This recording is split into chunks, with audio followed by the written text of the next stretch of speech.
waiting at Okay, the lady is waiting at the door. Okay, the adjective given is Chinese and France. Okay. Okay. the Apa maksud dia? The lady is waiting at the door. perempuan itu tengah tunggu dekat pintu. Menunggu di pintu. Okay, macam mana nak insertkan adjective Chinese and France? The Chinese lady Okay, the is Chinese lady waiting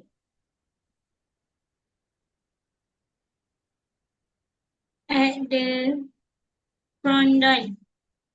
waiting at Door. the front door. Okay. Okay, good.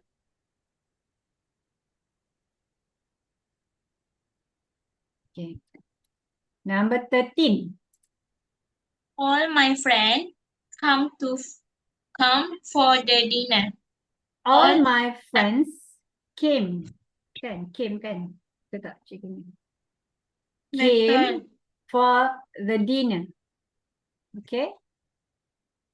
Semua kawan saya telah datang untuk makan malam. Okay, the adjective is all and annual.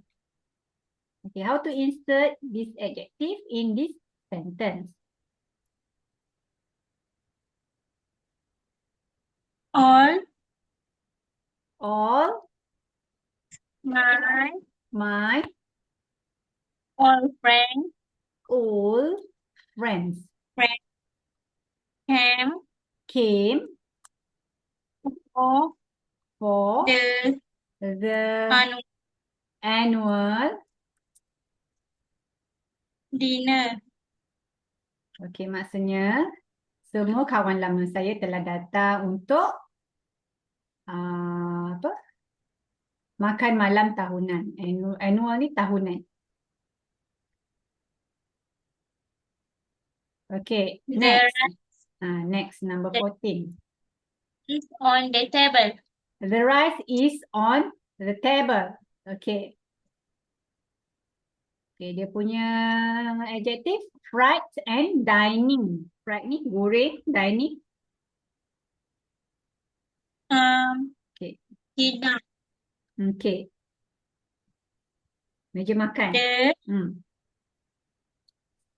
ni. Okay. Okay. Rice is on the the dining. Okay. Dining. the plate. Okay. Tadi kita habiskan dulu 14. Dah habis ke? Dining table. Okay. Dah sebut dah. Okay. Okay, next. Number 14. The